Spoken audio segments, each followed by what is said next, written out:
Assalamualaikum dan selamat sejahtera kepada semua murid. Saya Cikgu Aidal binti Mustafa dari SMK Puchong Utama 1. Apa khabar murid-murid hari ini? Cikgu harap semuanya sihat dan ceria.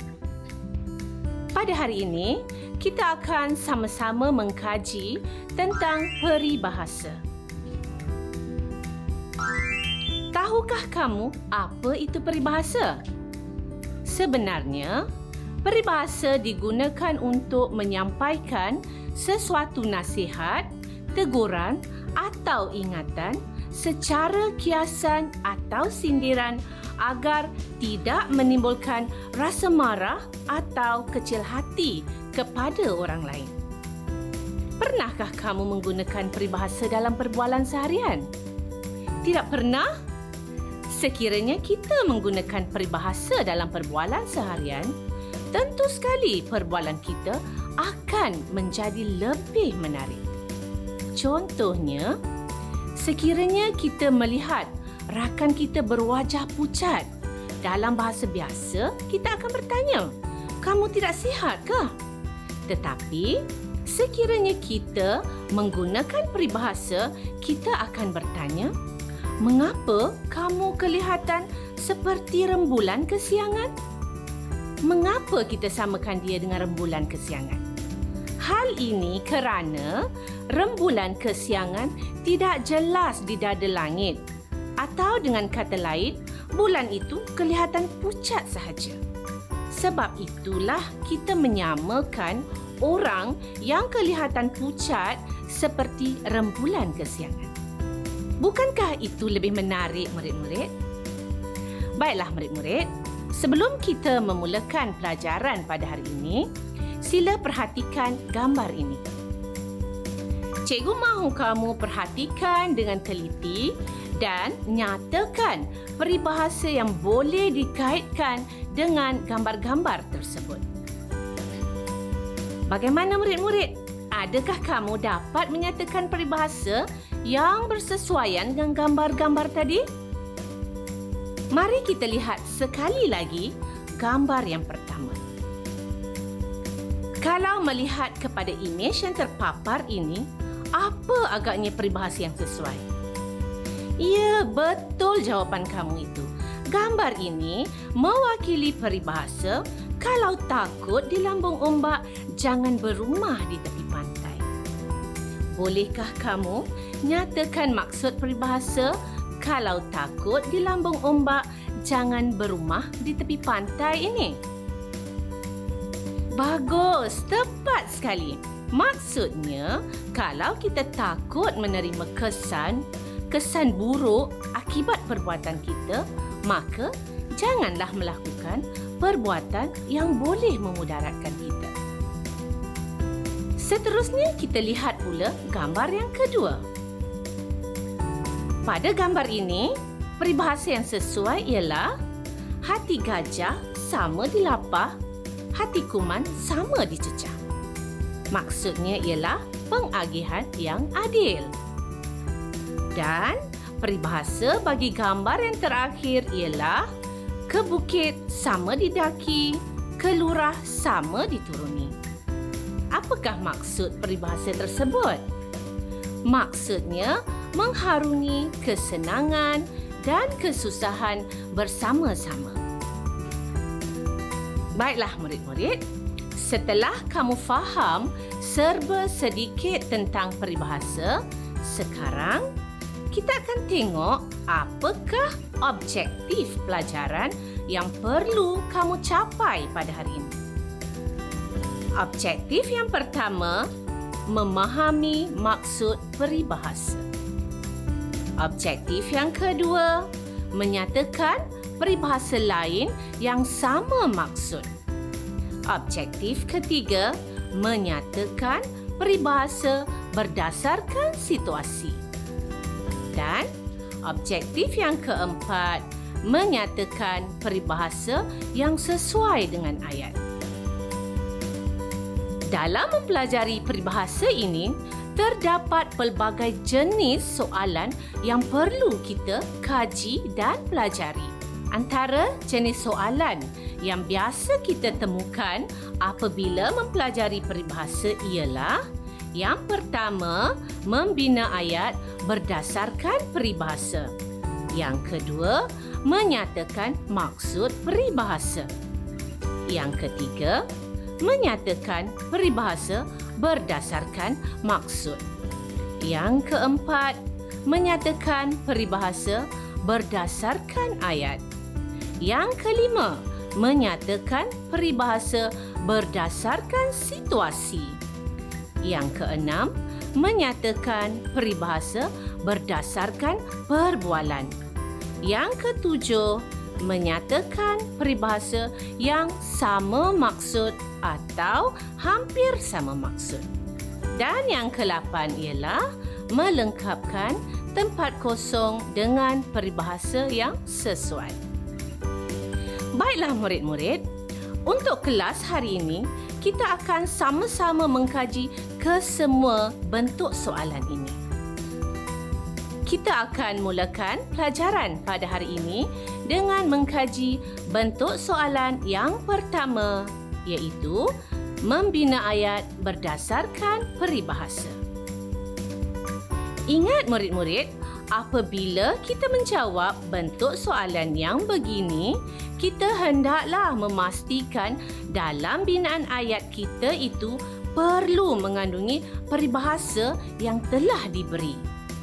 Sekiranya dalam binaan ayat tidak mengandungi peribahasa tersebut, bermaksud kita telah gagal menjawab mengikut kehendak soalan.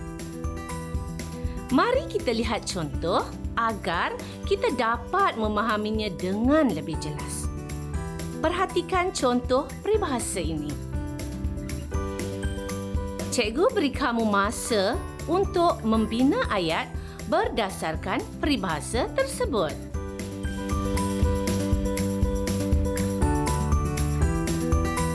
Bagaimana? Cikgu yakin kamu telah pun menyiapkan tugasan yang cikgu beri tadi.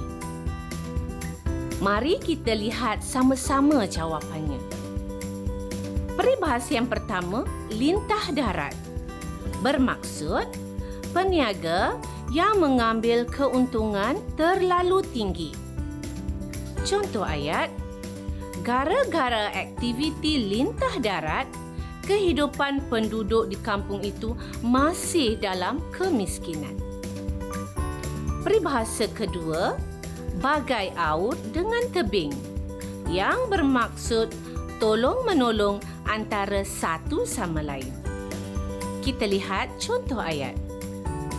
Emak berasa gembira melihat kami adik-beradik bagai aur dengan tebing mengemas rumah dan menyediakan juadah.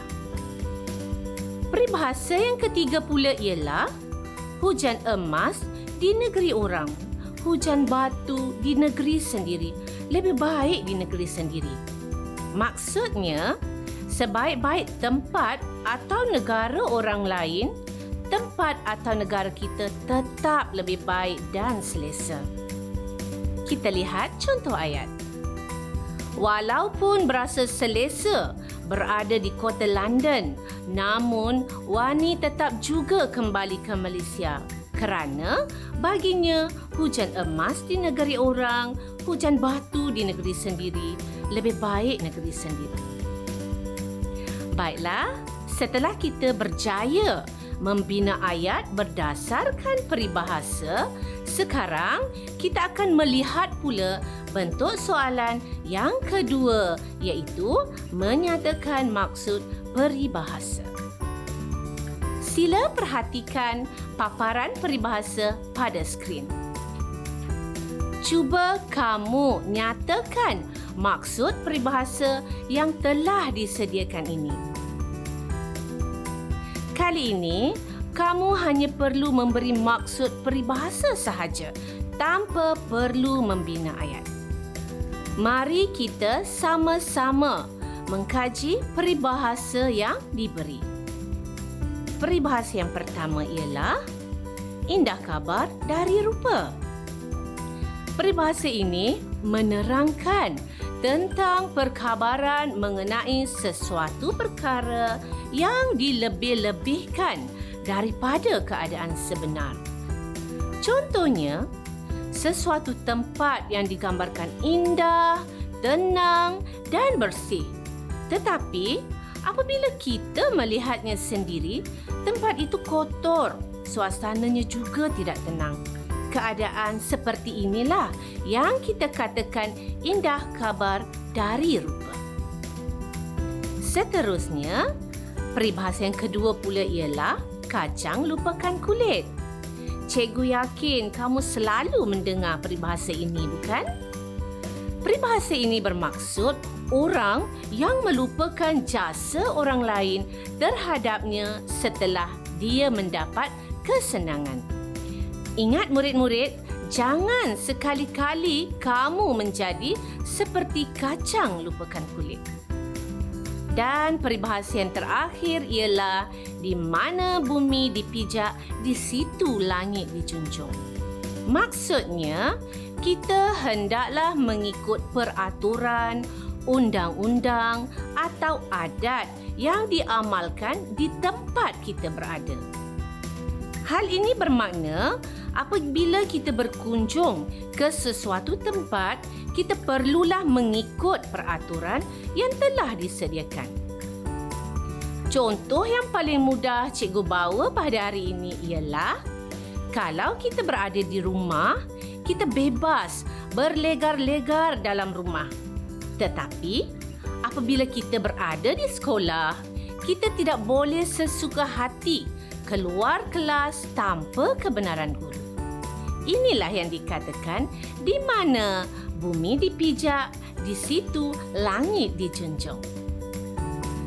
Bentuk soalan yang ketiga ialah menyatakan peribahasa berdasarkan maksud. Perhatikan maksud yang diberikan dan cuba kamu nyatakan peribahasa yang sesuai. Maksud pertama ialah kesilapan yang dilakukan oleh seseorang menyebabkan orang lain turut menerima akibatnya. Agak-agak apa peribahasa yang sesuai ya? Ya, betul. Jawapannya ialah seekor kerbau membawa lumpur, habis semuanya terpalit. Seterusnya, kita tengok pula maksud yang kedua, iaitu tidak akan tercapai matlamat sekiranya tidak mahu berusaha dan bersusah payah. Ingat, peribahasa yang perlu kita cari ialah sekiranya kita tidak berusaha, kita tidak akan mendapat apa-apa. Bagaimana murid-murid? Peribahasa apa yang sesuai dengan maksud ini?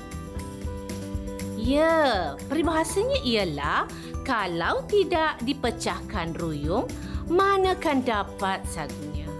Bagus murid-murid. Sekarang kita lihat pula maksud yang terakhir, iaitu sabar mengerjakan sesuatu, lama-kelamaan akan berhasil juga. Peribahasa yang sesuai ialah sehari selembar benang, lama-lama menjadi kain. Baiklah, kita teruskan perbincangan kita dengan bentuk soalan yang keempat, iaitu menyatakan peribahasa berdasarkan ayat yang diberi. Mari kita lihat satu persatu.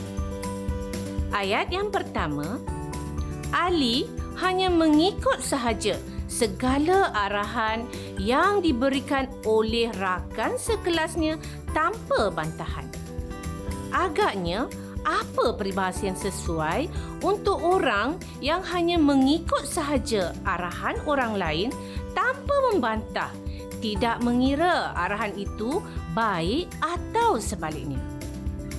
Pandai pun kamu. Betul, jawapannya ialah bagai lembu dicucuk hidung. Sekarang, perhatikan pula ayat yang kedua.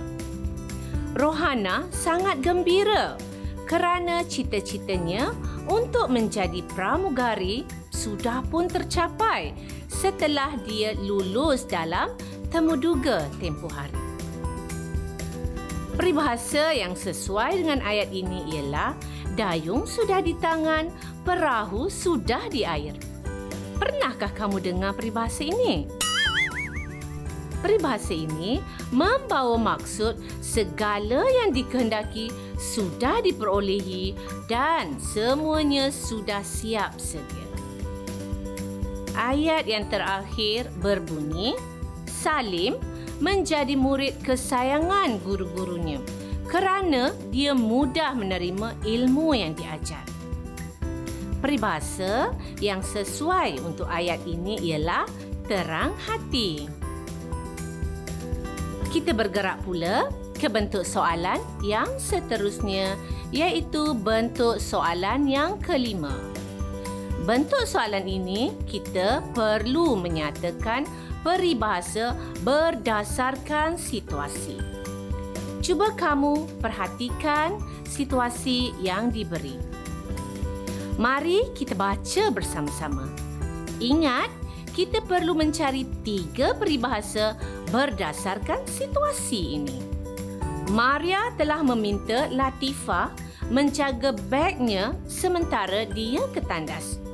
Maria mempercayai Latifah kerana mereka telah lama berkawan. Namun, Latifah telah menyelongkar bagnya dan mencuri beberapa batang pen kesayangannya. Maria sangat kecewa dengan perbuatan Latifah itu. Kini, dia menyedari bahawa dia tidak boleh mempercayai sesiapa pun kerana sikap manusia tidak sama. Setelah kita membaca situasi, dapatkah kamu nyatakan apakah peribahasanya? Peribahasa yang dapat kita cari berdasarkan situasi ini ialah dengan cara melihat kepada kata kunci. Kata kunci yang pertama, Maria mempercayai Latifah kerana mereka telah lama berkawan. Namun, Latifah telah menyelongkar bagnya dan mencuri beberapa batang pen kesayangannya. Maria mempercayai Latifah, tetapi rupanya Latifah tidak boleh dipercayai. Peribahasa yang sesuai untuk situasi ini ialah harapkan pegar, pegar makan padi. Manakala kata kunci yang kedua pula ialah Maria sangat kecewa dengan perbuatan Latifah itu. Bolehkah kamu beritahu cikgu apa peribahasa yang sesuai?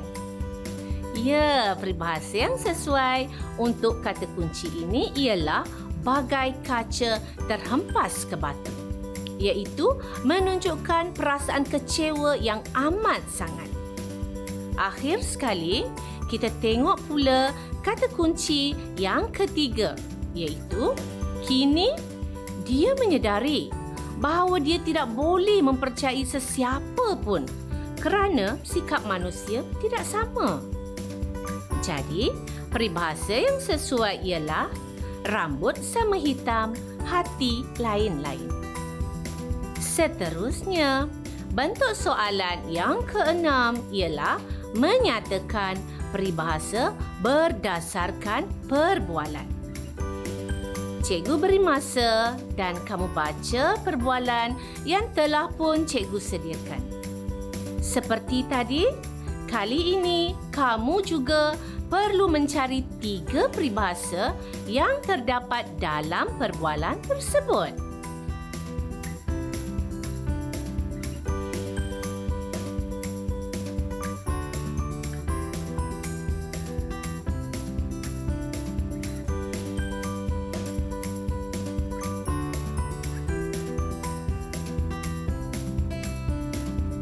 Bagaimana murid-murid? Dapat kamu mencari peribahasanya? Seperti yang cikgu telah katakan tadi, kita perlu melihat kepada kata kuncinya. Kata kunci yang pertama ialah, saya ada mendengar kawan-kawan kita berkata demikian, tetapi berita itu tidak sah sumbernya. Apa peribahasanya? Ya, peribahasanya ialah kabar angin. Kata kunci yang kedua ialah kita kehilangan pemain yang menjadi harapan dalam pasukan bola sepak sekolah. Peribahasa bagi pemain yang menjadi harapan ialah ayam tambatan. Dan kata kunci seterusnya ialah saya berharap kehilangannya dalam pasukan bola sepak akan ada gantinya. Peribahasa yang sesuai untuk kata kunci ini ialah patah tumbuh, hilang berganti. Baiklah murid-murid, pembelajaran kita pada hari ini telah pun sampai ke bentuk soalan yang ketujuh, iaitu menyatakan peribahasa lain yang mempunyai maksud yang sama atau hampir sama. Perhatikan peribahasa yang diberi dan cuba kamu cari peribahasa lain yang mempunyai maksud yang sama atau hampir sama dengan peribahasa yang diberikan. Baiklah, kita lihat jawapannya. Adakah jawapan yang kamu cari sama dengan jawapan yang cikgu ada? Bagi peribahasa yang pertama, iaitu air dicincang tak akan putus, membawa maksud hubungan persaudaraan atau persahabatan yang erat tidak akan terpisah oleh perselisihan faham. Peribahasa ini mempunyai maksud yang hampir sama dengan carik-carik bulu ayam akhirnya bercantum juga. Peribahasa yang kedua pula, masuk kandang kambing mengembik, masuk kandang kerbau menguak. Bermaksud dapat menyesuaikan diri dengan adat atau undang-undang di sesuatu tempat yang baru. Peribahasa lain yang mempunyai maksud yang sama dengan peribahasa ini ialah di mana bumi dipijak, di situ langit dijunjung.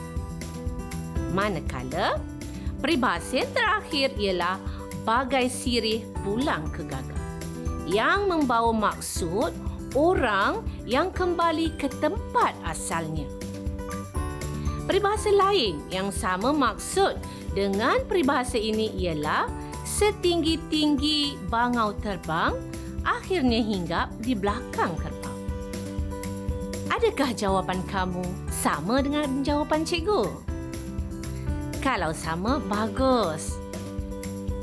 Murid-murid, nampaknya kita telah pun sampai ke bentuk soalan yang terakhir, iaitu mengisi tempat kosong dengan peribahasa yang sesuai.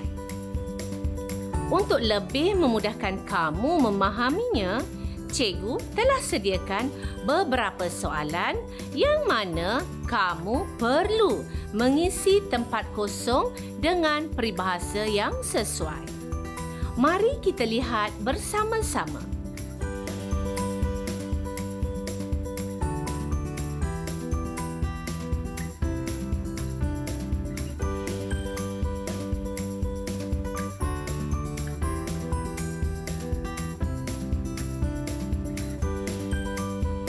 Boleh kamu nyatakan apakah peribahasanya? Baiklah, jawapan bagi ayat yang pertama ialah Yati menikmati segala kemewahan yang disediakan oleh bapanya. Tetapi dia berasa tidak gembira kerana tidak dibenarkan bergaul bebas seperti remaja lain. Hidupnya tidak ubah seperti burung dalam sangkar, mata lepas, badan terkurung. Manakala bagi ayat yang kedua, Rohani hanya mampu membawa anak-anaknya bercuti dalam negara sahaja, sedangkan kawan-kawannya bercuti ke luar negara. Namun Rohani tidak berasa terkilan kerana dia selalu ukur baju di badan sendiri. Baiklah murid-murid, kita telah pun selesai mengkaji ke-8 bentuk soalan yang berkaitan peribahasa. Cikgu yakin semua murid telah pun memahaminya. Sebelum kita mengakhiri kelas pada hari ini, cikgu mahu menguji kefahaman kamu tentang peribahasa. Yalah, kalau tidak dipecahkan ruyung, mana akan dapat sagunya? Betul tak murid-murid? Cikgu mahu kamu memerah otak. Pastikan kamu mencari jawapan yang tepat. Jangan sekadar melepaskan batuk di tangga sahaja. Boleh? Bagus. Baiklah, kita lihat pada soalan yang pertama. Kamu perlu mencari peribahasa yang bersesuaian dengan situasi yang diberi. Soalan pertama berbunyi, 2 orang lelaki telah ditangkap kerana kesalahan terlibat dengan sindiket penyeludupan pendatang asing tanpa izin. Selama ini, mereka bebas melakukan aktiviti tersebut sebelum berjaya diberkas oleh pihak polis semalam. Setelah kita membaca dan memahami situasi ini, peribahasa yang sesuai tentu sekali sepandai-pandai tupai melompat akhirnya jatuh ke tanah juga. Lihat pula situasi kedua. Kesalahan Ruslan tidak berguna lagi kerana keputusan SPM telah pun keluar dan dia gagal mendapat tawaran ke mana-mana institusi pengajian tinggi lantaran sikap malasnya dahulu. Peribahasa yang sesuai ialah nasi sudah menjadi bubur. Baiklah murid-murid, kita telah pun selesai mengkaji peribahasa pada hari ini. Sebagai rumusan kepada pelajaran kita, cikgu dapati kamu telah dapat menguasai penggunaan peribahasa dengan baik. Cikgu yakin selepas ini kamu dapat menjawab soalan yang berkaitan peribahasa dengan yakin. Dengan paparan itu tadi, tamatlah kelas kita pada hari ini. Cikgu doakan semua murid berjaya dan sentiasa cemerlang. Sekian, terima kasih.